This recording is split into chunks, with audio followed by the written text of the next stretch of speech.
to plow their fields before anyone. They came out of Ethiopia, Jamaica. Jamaica was called by the native Indians the land of wood and water. 96% of the Africans in Jamaica have African origin. In Jamaica, we do everything nice and slow. The Rastafarians and the reggae, the music of Bob and Ziggy Marley. Jamaicans' motto is out of many, one people. They went to Jamaica. The African Americans, and they came to America on the slave ship Marie, was recently found lying at the bottom of the sea. There was a revolt on a slave ship called the Lamasa by a Mindi warrior from Sierra Leone named Sinke.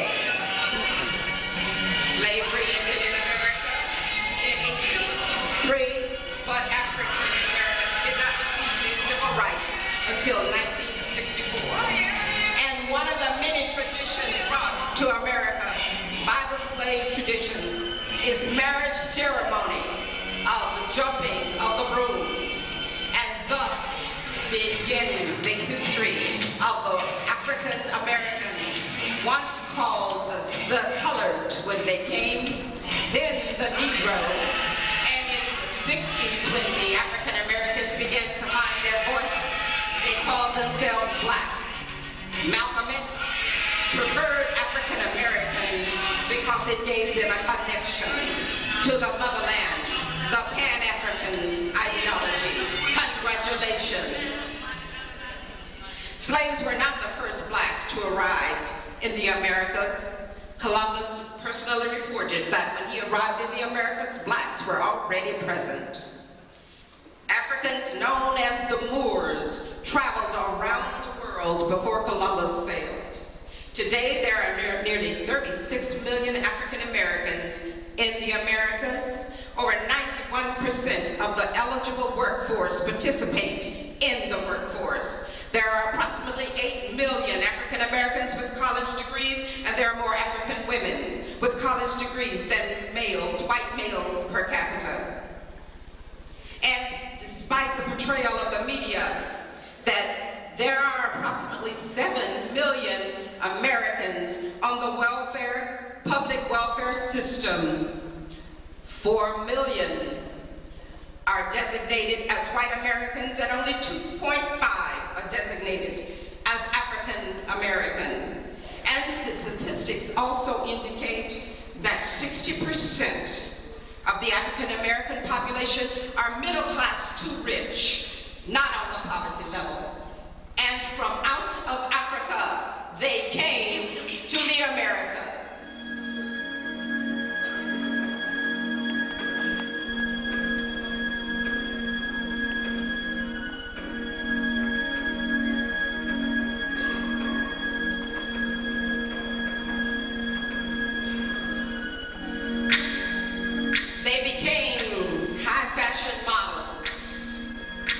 Designers in the fashion industry. Beverly Williams in the 40s was the first black model to make her living as a model in America. They paved the way for models like Beverly Johnson, Ivy, and Cara Vance. Models played roles like Sylvia Triton, Toni Morrison, Alice Walker, Langston Hughes, Maya Angelou. And did you know that in 1870, Elijah McCoy developed an industrial locomotive and machine lubricant? That is where we get the phrase, the real McCoy, because they would not purchase the machine unless it was the real McCoy. They became lawyers. From the lawyers to the judges, elected officials, and the Supreme Court Justice Clarence Thomas. And if the glove don't fit, you must acquit Johnny Cochran.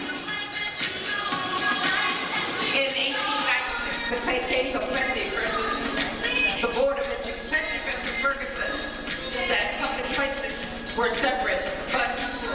But Attorney Thurgood Marshall had the Supreme Court say in 1965, we must desegregate schools with all deliberate speed.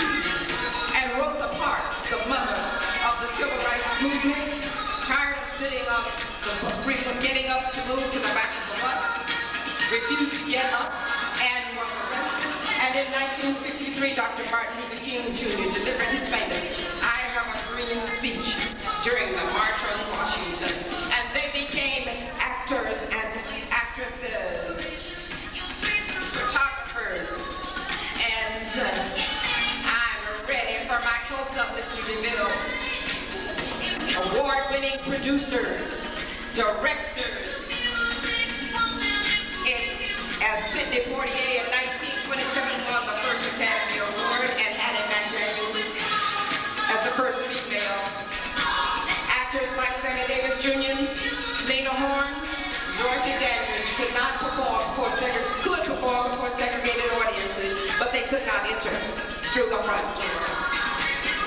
We must recognize directors like Spike Lee, actors like Halle Berry, Giselle Washington, and did you know that in 1943, Paul Robeson was the first black to play Shakespeare's Othello with a white cast, even though Othello himself was black. Doctors, scientists, inventors, technology and nurses. In 1893, Dr. Hale Williams performed the first heart surgery. In 1945, Charles Sturt did research on blood plasma and the blood bank. In the year 1800, James Duran was recognized as the first black doctor, and Dr. Paul Mahone and Karen Drake. They were parentologists who delivered the famous Iowa sextuplets. Teachers, educators, Rhodes Scholars, and inventors, they all became. Educators like Marva Collins revolutionized the Chicago educational system. Mary McLeod Bethune, founder of Glen College, Booker T. Washington, founder of Wilson Riles, who served on the board as the superintendent of the Board of Education in California. George Washington Carver, who discovered peanuts. Dr. Moringa, who created the Pan-African holiday of Kwanzaa. And did you know at one time teachers couldn't teach slaves because slaves by law were not allowed to read or write? Business women, businessmen, entrepreneurs, black women start more small businesses than any other group. And in 1971, Henry T. Simpson is credited with the invention of the cell phone, and when she gets tired of doing her daily work, she goes and plays golf. And in 1899, the wooden golf tee was invented by a dentist, an African-American dentist by the name of George F. Grant. Lonette Newman is credited with the designing of the White House. He painted and helped design the Statue of Liberty. And Benjamin Banneker, an architect, designed the layout of the city of Washington, D.C. The glamorous, prosperous life. Let's not forget an American way of life would not be possible if it were not for those who fought in the Army and in the wars.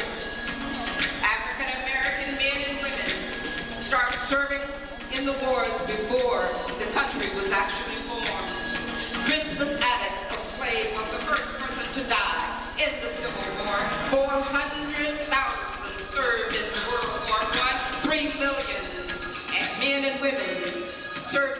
World War II.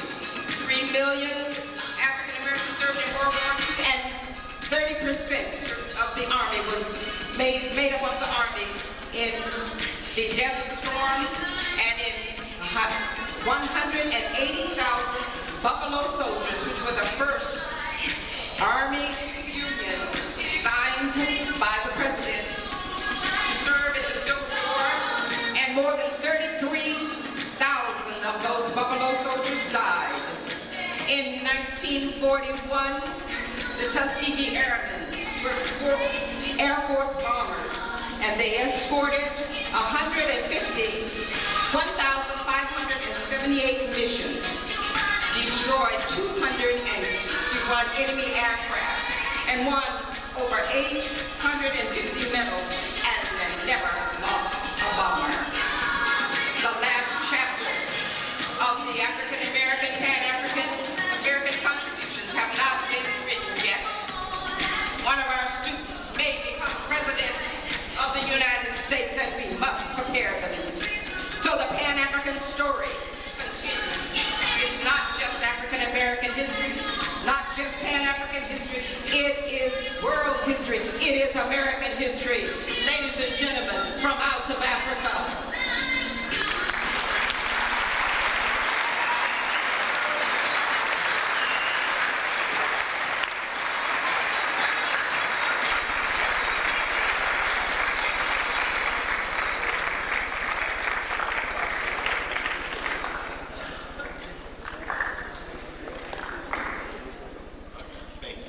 First, I would like to thank you all for coming to our assembly.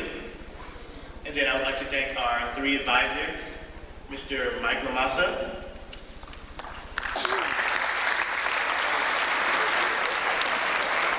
Ms. Dorn,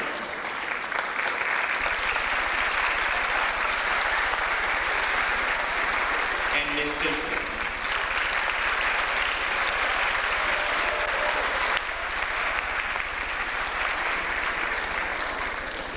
Please remain in your seats, and Mr. Anderley will come and dismiss you.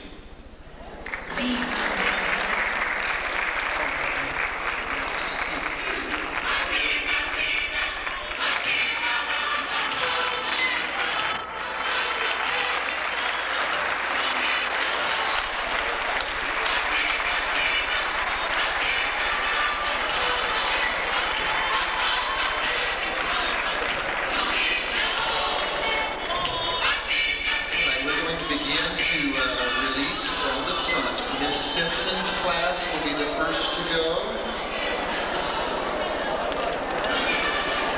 Listen carefully. Mr. Wood's class. Miss Stepp's